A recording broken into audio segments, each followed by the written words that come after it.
Et aussi, on peut s'intéresser effectivement à des choses qui se sont passées où son nom revient régulièrement. Hein. Ça va jusqu'à des articles de VSD sur la Villa Majorelle, ce qui se pratiquerait à la Villa Majorelle au Maroc.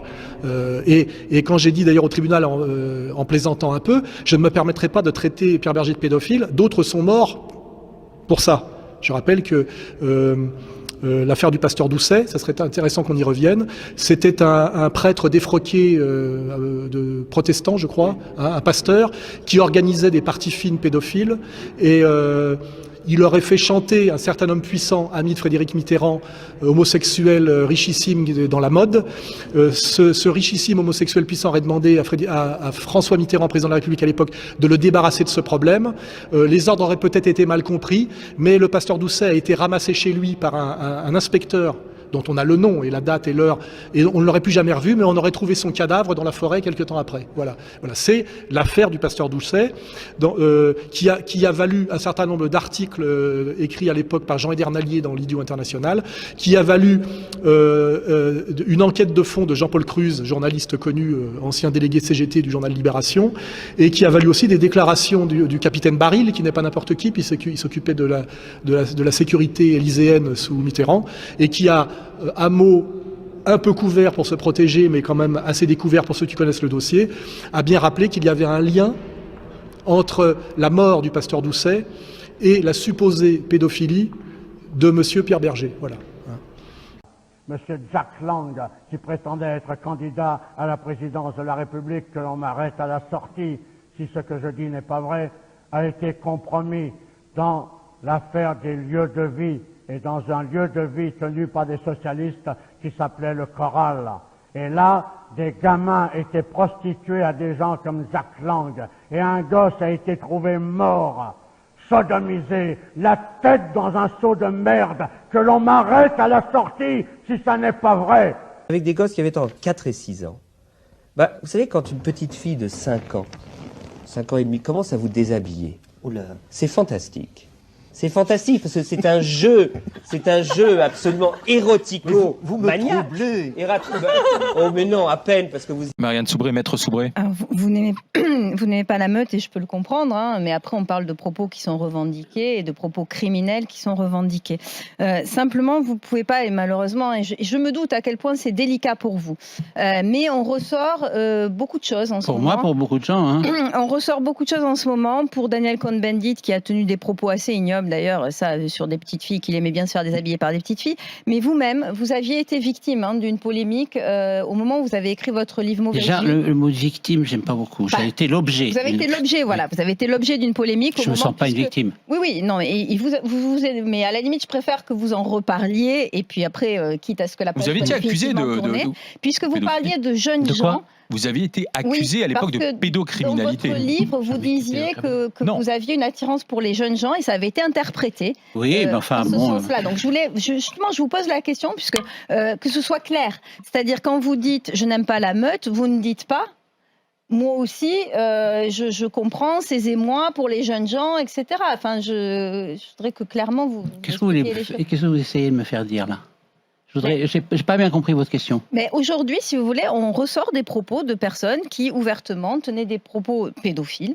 Mais moi, j'ai jamais tenu de propos pédophiles. Jamais. Je m'en suis suffisamment expliqué à la télévision un soir d'un journal. J'ai jamais été pédophile. Je n'ai jamais tenu des propos des pédophiles. J'ai écrit un livre. Les gens qui l'ont lu, qui ont été nombreux d'ailleurs, les gens qui l'ont lu ont sans doute compris que c'était un livre qui expliquait comment un homme essaye, ou parvient peut-être même, à surmonter tout un ensemble de désarrois pour essayer de devenir quelqu'un de mieux.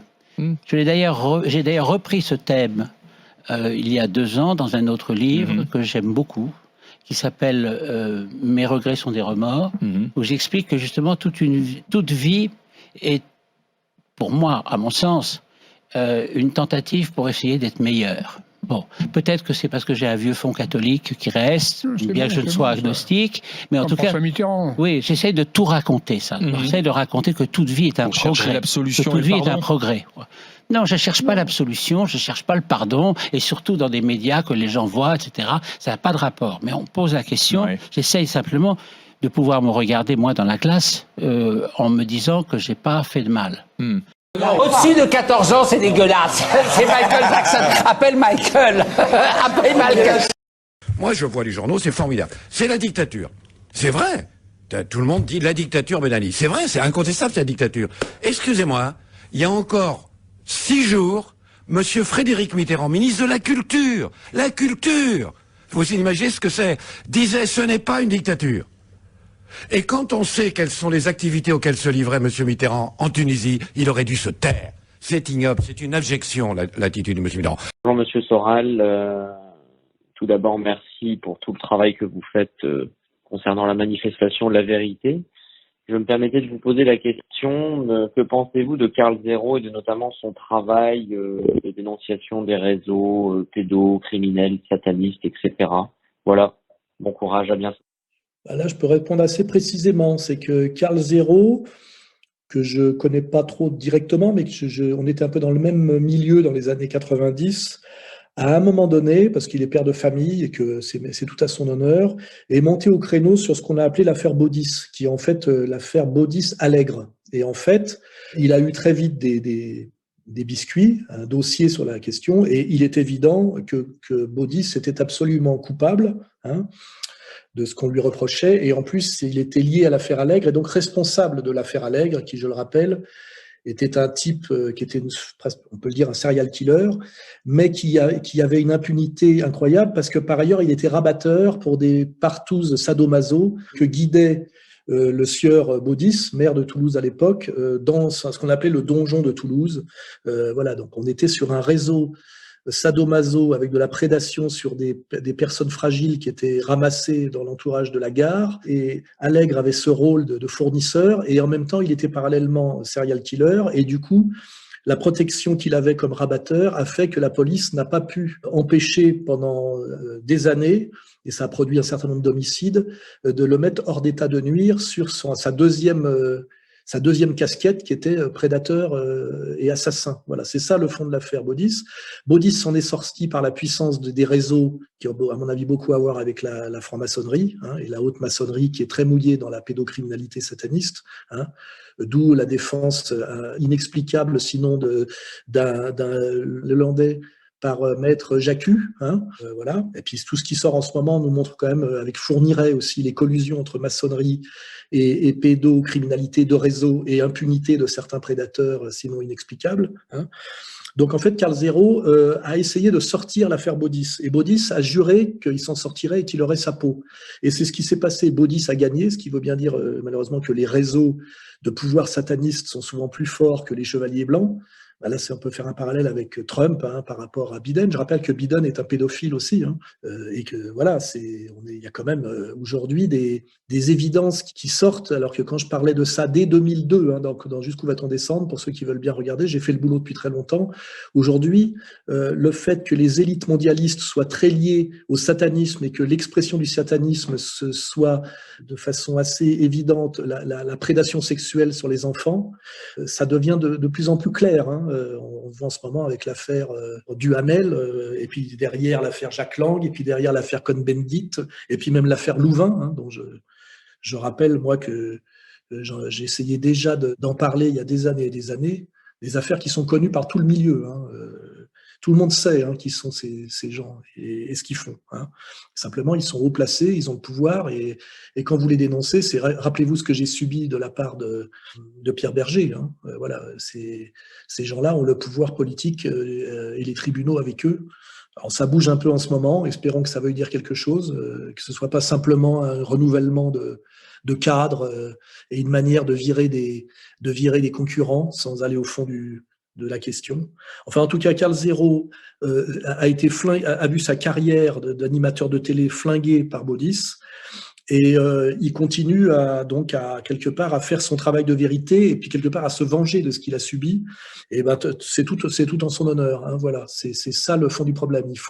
Si vous voulez comprendre, il faut que vous replongiez dans l'affaire Baudis-Allègre, ce qu'a tenté de faire à l'époque Karl Zéro, et comment ça s'est fini, parce que ça c'est c'est une très bonne pédagogie sur ce que c'est que le pouvoir du mal, quoi. Hein.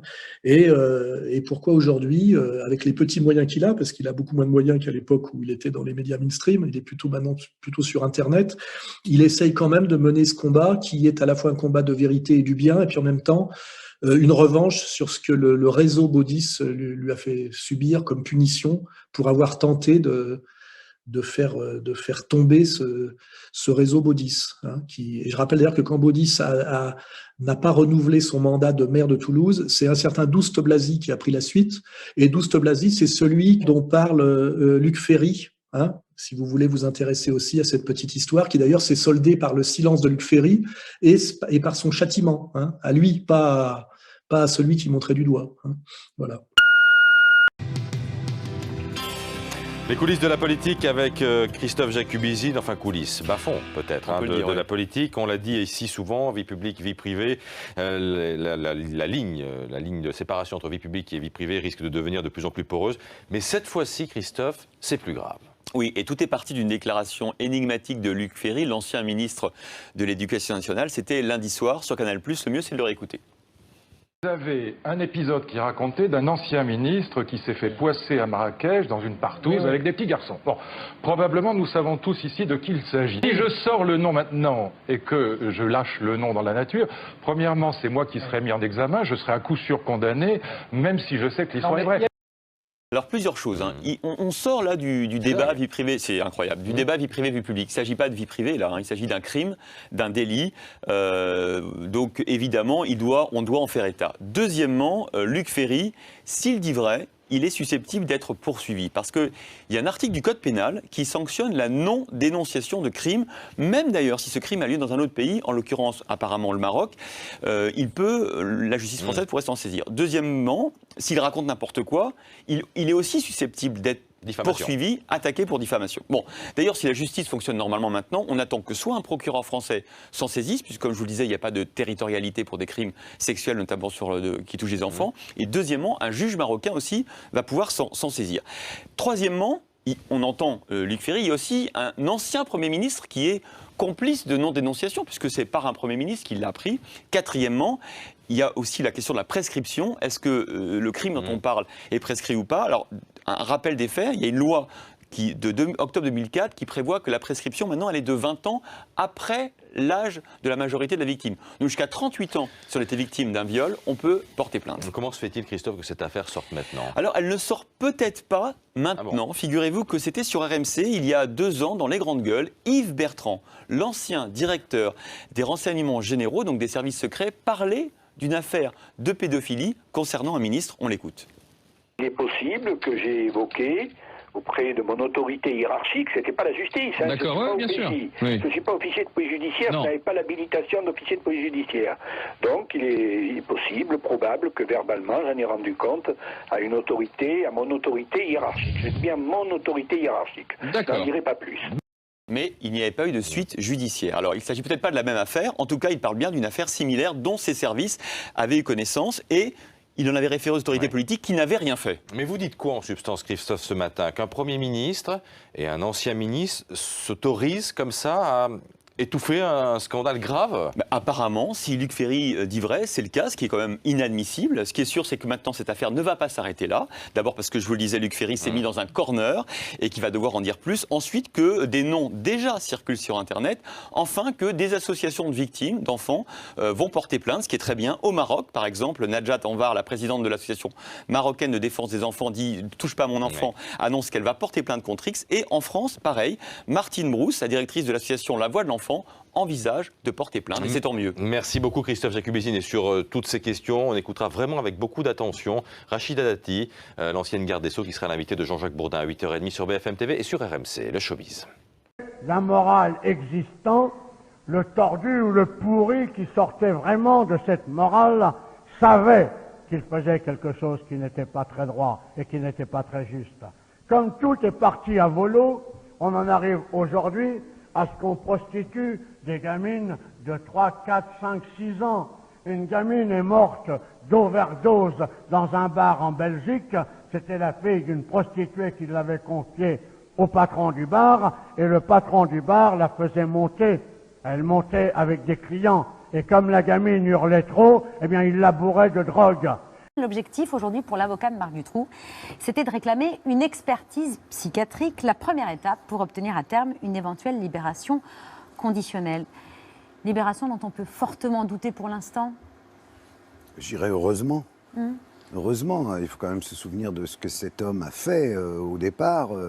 Alors est-ce qu'il agissait comme un prédateur personnel, je dirais, ou est-ce que c'était pour un réseau? C'est toute la question de cette affaire et que cette actualité rouvre en réalité, puisque si on veut resituer un peu l'affaire dans le contexte, 96, l'affaire éclate. Lui, c'est un peu un baltringue. Marc Dutroux, c'est un mec, il vole des voitures. Il a déjà été condamné, il a déjà fait de la prison pour viol et séquestration de mineurs. Absolument. La moitié de sa peine. Il est dealer à ses heures. Bon, c'est un homme des basses œuvres. Et puis, il y a un personnage dans l'histoire qui s'appelle Michel Nihoul et qui va en fait disparaître, être éclipsé au moment du procès qui ne se tient que beaucoup plus tard. Et donc, en fait, il se passe un truc très simple, c'est que quand les Belges comprennent que leurs propres enfants peuvent se retrouver proie d'un réseau, ils descendent dans la rue. Les fameuses marches blanches. La marche blanche. Et puis là, on dessaisit le juge qui s'appelait Conroth. Et on inverse complètement le cours du récit de ce fait divers. Et ça devient le prédateur isolé avec sa fine équipe, c'est-à-dire le pauvre Lelièvre, un SDF, et sa femme, Michel Martin. Fermer le banc et on le met en cabane. Il a écrit une lettre de 44 pages qui n'a pas été publiée. J'ai toujours pas compris pourquoi. En réalité, je crois que le deal, alors c'est moi qui parle là, je crois que le deal au départ c'était bon voilà, tu vas être chargé, ça va être toi tout seul avec ta femme et ton petit copain et on n'en parle plus. Tu prends et on te sortira assez rapidement. Ça c'est dans l'hypothèse du réseau. Bah évidemment. Auquel il participe. Et il accepte. En se disant, bon, d'ici une vingtaine d'années, je sors, c'est ce qui est en train de se produire, sauf que, une fois en prison réellement, et c'est ce que déplore son avocat qui veut l'expertise aujourd'hui, il se dit, mais alors finalement, je suis lampiste, c'est moi qui prends, alors que, certes, je participais, mais c'était pas moi le principal coupable. Et le souci, c'est que Wikileaks, en 2011, a publié l'ensemble du dossier. Il y a 11 000 pages. Et on se rend compte que, quand on voit la floraison des noms qui sont interrogés et le niveau, ça monte jusqu'à la royauté. Bah oui, évidemment, des gens qui participaient au parti fine, évidemment, du même coup, on comprend que l'affaire a été enterrée. Et il y a aussi quelque chose de très intéressant à voir, c'est qu'en France, même époque, 3 réseaux pédophiles vont tomber. Taureau Bravo, Achille, Ado 71. Et le jour où le juge Conroth est dessaisi en Belgique, plus aucun réseau pédophile n'a été trouvé en France. C'est quand même très étrange. Tout ça est très étrange. Oui, c'est surtout un apporteur d'affaires. Hein. Ça rapporte énormément. Beaucoup plus que la drogue. Donc c'est pour ça qu'il faisait ça. Faut pas chercher plus loin. Hein. Faut pas aller chercher midi non plus à 14h. Et je crois en fait que c'est pas du tout l'intérêt de l'État belge de le sortir, parce que ça va faire ressortir le débat qu'on vient de tenir ici et qui n'est toujours pas clos entre les croyants et les incroyants. Base, Karl, parce que ça, on ne comprend pas bien. Qui a protégé quoi et est-ce qu'il y a dans le dossier des gens qui ont été protégés ou couverts? Bien entendu. Et quel dossier? Je vous ai dit, il est sur Wikileaks.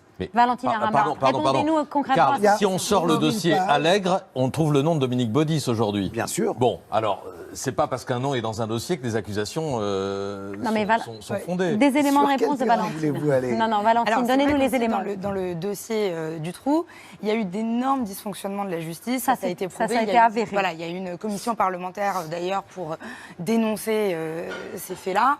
Et effectivement, il y a eu le dessaisissement du juge à un moment. Voilà, alors après, de qui couvert, de qui ou de quoi... il y a eu des dysfonctionnements, ça c'est une réalité. Les gens ont été jugés aujourd'hui. Je pense que vraiment, c'est ce sur quoi il faut se concentrer aujourd'hui, c'est Marc Dutroux. Parce qu'effectivement, voilà, comme vous le disiez... C'est lui le responsable de la mort de ces 4... Lui et effectivement Michel Martin et à minima aussi Michel Lelièvre. C'est-à-dire, Patrick, imagine que tu sois amateur de chair fraîche. Tu me suis? Comment vas-tu les trouver? Tu vas trouver un Dutroux local ou un Allègre local, tu vas chercher. Oui. Tu comprends ce que je veux dire? Et donc, il y a des gens dont c'est le métier, ça existe, il ne faut pas nier. Oui. Mais ça n'enlève rien au crime commis par Marc Dutroux. Ce pourquoi il a été jugé, ce pourquoi il est en prison, et ce qui justifie aujourd'hui la demande de libération sous condition de son avocat. Ce qu'il essaye de dire aujourd'hui, Dutroux, c'est « Attention, j'étais pas tout seul ». Ça ne justifie pas pendant des années, dit « J'étais tout seul ». Et il le dit, il l'a vraiment dit? Maintenant. sa plaidoirie, tout ce les lettres qu'il écrit, c'est dire j'étais pas tout seul. Alors que mais au moment pas de son été rendu procès, il a dit public, j'étais tout seul. Pour quelle raison a-t-il dit à ce moment-là? Pourquoi a-t-il changé de version?